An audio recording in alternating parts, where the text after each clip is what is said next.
Hello, my dear students. Welcome to my channel. This is Seema Sharma. Today we are talking about internal trade. Internal trade two words से बना है, internal and trade. What is the meaning of trade? हमने पहले भी learn किया था, पढ़ा था. ट्रेड क्या होता है? Buying and selling of goods and services for the purpose of profit earning is called trade. इसमें मैन्युफैक्चरिंग इंक्लूडेड नहीं है बेटा. इसमें क्या इंक्लूडेड है? Buying and selling of ready goods और सर्विसेज. उसको सेल करने का जो फंक्शन होता है उसे हम क्या कहते हैं? ट्रेड कहते हैं. अब एक वर्ड है इंटरनल. इंटरनल का मीनिंग क्या हुआ? With in the boundary of a country. किसी भी कंट्री की बाउंड्री के इंटरनली जो ट्रेड होगा that is called internal trade. तो ये जो वर्ड है दो वर्ड से मिलके बना है, इंटरनल एंड ट्रेड. तो जब कोई बिजनेस, जब कोई ट्रेड, बिजनेस नहीं बेटा ट्रेड, जब कोई ट्रेड यानी buying and selling of goods and services किसी एक कंट्री की बाउंड्री के अंदर हो, in between the boundary of a country, तो उसको हम क्या कहेंगे? Internal trade. So today we are studying about internal trade. What is internal trade? We have studied that meaning of internal trade, objectives and features of internal trade, and what are the types of internal trade. Okay, let's start our video. Okay, first of all, look at the meaning of trade. Trade refers to buying and selling of goods and services for earning profit. किसके लिए? Profit earning के purpose से. Okay, when buying and selling of goods and services take place within a geographical limit of a country, यानी within the geographical limit of a country mean एक country की boundary के अंदर it is known as internal trade. तो इसको हम क्या कहेंगे? इंटरनल ट्रेड कहेंगे. यानी कंट्री की बाउंड्री के अंदर स्टेट्स में, डिस्ट्रिक्ट्स में जो ट्रेड हो रहा है, गुड्स और सर्विसेज की बाइंग और सेलिंग हो रही है, उसको बेटा क्या कहा जाता है? इंटरनल ट्रेड कहा जाता है. Internal trade is also known age home trade और इनलैंड ट्रेड. क्योंकि होम ट्रेड क्यों?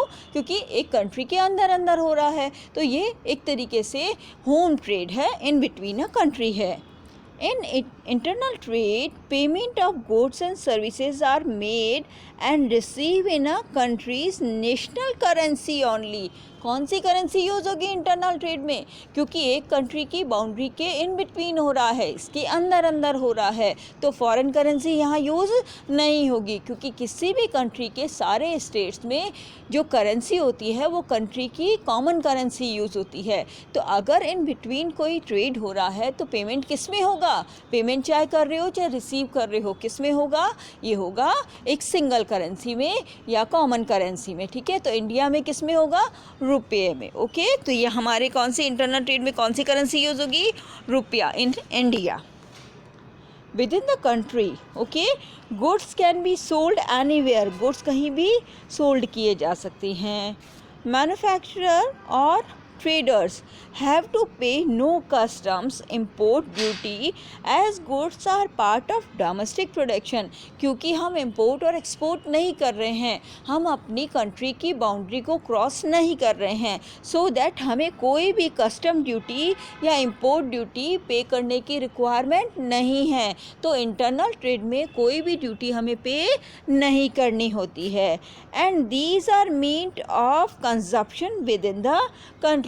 और ये जो प्रोडक्ट की सेलिंग और बाइंग है, इसका सारा का सारा कंजप्शन कहाँ होता है? कंट्री से बाहर या फॉरेन में नहीं होता.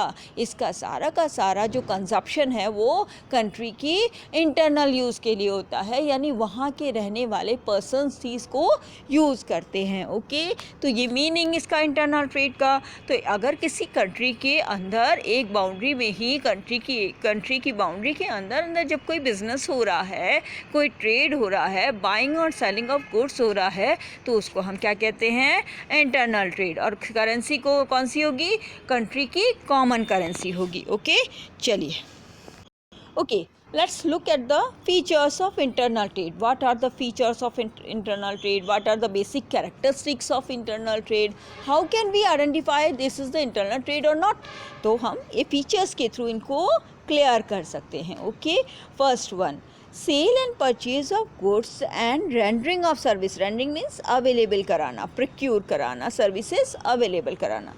rendering of services take place within the boundary of the country. किसी भी कंट्री की बाउंड्री के अंदर ही सेलिंग एंड परचेजिंग होती है किसकी, गुड्स और सर्विसेज की. ओके, सेकेंड फीचर देखो इसका, it aims at equitable distribution of goods within a nation speedily and reasonable cost. इसका ऑब्जेक्टिव क्या होता है कि पूरी कंट्री में सभी एरियाज़ में, सभी जोग्राफिकल एरियाज़ में सभी को गुड्स का इक्वली डिस्ट्रीब्यूशन हो सके. तो इंटरनल ट्रेड का मेन एम होता है कि सारे, क्योंकि बेटा सारे प्रोडक्ट का मैन्युफैक्चरिंग सारी जगह नहीं होता है. जैसे दार्जिलिंग में टी मैन्युफैक्चर होती है, ट्री ग्रो होती है, तो उसकी सप्लाई तो सब जगह होनी पड़ेगी. तो कोई ऐसा ज़रूरी थोड़ी है कि दार्जिलिंग के लोग ही टी लेंगे, नहीं, पूरी इंडिया में सब लोग चाय पीते हैं, बहुत शौकीन है चाय के. तो इसका मतलब क्या हुआ कि सबको टी की रिक्वायरमेंट है, मॉर्निंग टी सब लेते हैं.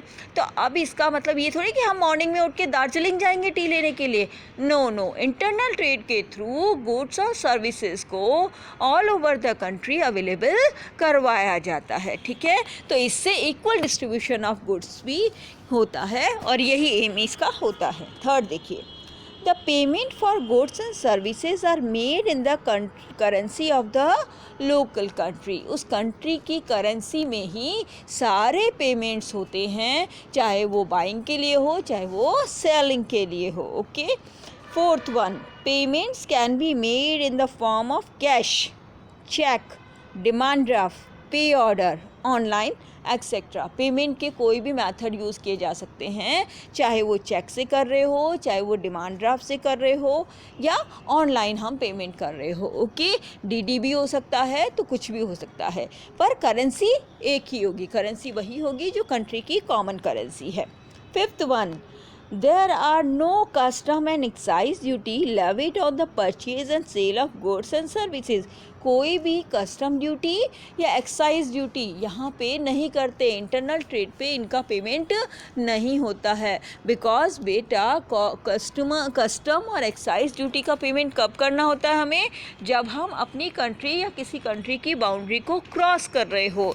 तो जब हम ट्रेड के पर्पस से, एक्सपोर्ट या इंपोर्ट के पर्पस से अपने गुड्स को अदर कंट्रीज़ में एक्सपोर्ट कर रहे हैं या इंपोर्ट कर रहे हैं, तब हमें कस्टम ड्यूटी, एक्साइज ड्यूटी का पेमेंट करना होता है. ठीक है, और ये हमें इंटरनल ट्रेड में रिक्वायरमेंट नहीं होती है, क्योंकि हम बाउंड्री को क्रॉस नहीं कर रहे हैं. और इन बिटवीन स्टेट्स में ये ड्यूटीज़ पे नहीं की जाती है. ओके, तो हमें कस्टम और एक्साइज ड्यूटी पे करने की रिक्वायरमेंट नहीं है. किसमें, इंटरनल ट्रेड में. Next one, sixth, goods can be freely transferred from one state to another. कोई रेस्ट्रिक्शंस नहीं होती, कोई परमिशन लेने की रिक्वायरमेंट नहीं होती, और one state to another state easily goods और सर्विसेज का ट्रांसफ़र हो सकता है. गुड्स को ईजीली एक जगह से दूसरी जगह, एक स्टेट से दूसरी स्टेट ले जाया जा सकता है. Seventh one, goods can be sold with the help of direct selling to multiple channels of distribution. Multiple channels of distribution का मतलब क्या होता है कि बहुत सारे channel of distribution like wholesaler, retailer, agents, या खुद की शॉप खोल करके मैन्युफैक्चरर अपने प्रोडक्ट्स को सेल कर सकते हैं. ओके, तो गुड्स को सेल करने के लिए बहुत सारे multiple distribution of channel use किए जा सकते हैं. तो मैंने आपको बताया डिस्ट्रीब्यूशन ऑफ चैनल क्या है. जैसे हमने होलसेलर अपॉइंट कर रखा है, होलसेलर के नीचे रिटेलर होता है, और रिटेलर फिर किसके पास पहुंचाता है, कस्टमर के पास पहुंचाता है. तो हम चाहें तो होलसेलर को अपॉइंट करने की बजाय डायरेक्ट रिटेलर को भी अपॉइंट कर सकते हैं. तो बहुत सारे सोर्स ऑफ चैनल होते हैं, डिस्ट्रीब्यूशन ऑफ चैनल होते हैं, जिनके थ्रू हम अपने मैन्युफैक्चर्ड गुड्स को डिस्ट्रीब्यूट कर सकते हैं. किसमें, अपने कंट्री के लोगों में, पीपल में. Okay, next, eighth one, legal disputes are settle in the state in which the goods are sold. जिस भी स्टेट में गुड्स को सोल्ड किया जा रहा है, सेल किया जा रहा है, वहाँ पर अगर कोई डिस्प्यूट होता है, कोई भी डाउट होता है, कोई भी क्लेम किया जाता है, कोई भी यहाँ पर अगर प्रॉब्लम क्रिएट होती है ट्रेड में, तो उसका सोल्यूशन कहाँ होगा, उस स्टेट की कोर्ट में उसका सॉल्यूशन किया जाएगा, ठीक है ना। क्योंकि कंट्री टू कंट्री होता तो कोर्ट अलग हो जाता, तब तो कोर्ट अलग हो सकते हैं, अदर कंट्री का भी हो सकता है, इंटरनेशनल कोर्ट भी हो सकता है, बट यहाँ पर स्टेट के कोर्ट में उसका सॉल्यूशन, उस डिस्प्यूट को सेटल किया जाएगा। 9th, various modes of transport can be use for transfer goods. Goods को ट्रांसफ़र करने के लिए बहुत सारे ट्रांसपोर्ट के मोड यूज़ किए जा सकते हैं, लाइक ट्रेन्स हो सकता है, रोड्स हो सकता है, ठीक है, या फिर प्लेन्स हो सकते हैं। तो हम गुड्स को ट्रांसफ़र करने के लिए अलग अलग ट्रांसपोर्टेशन के मोड को यूज़ कर सकते हैं, किसमें, इंटरनल ट्रेड में। ओके, तो ये फीचर्स थे, आई होप ये फीचर्स आपको अच्छे से समझ आए होंगे। चलो आगे देखते हैं क्या है।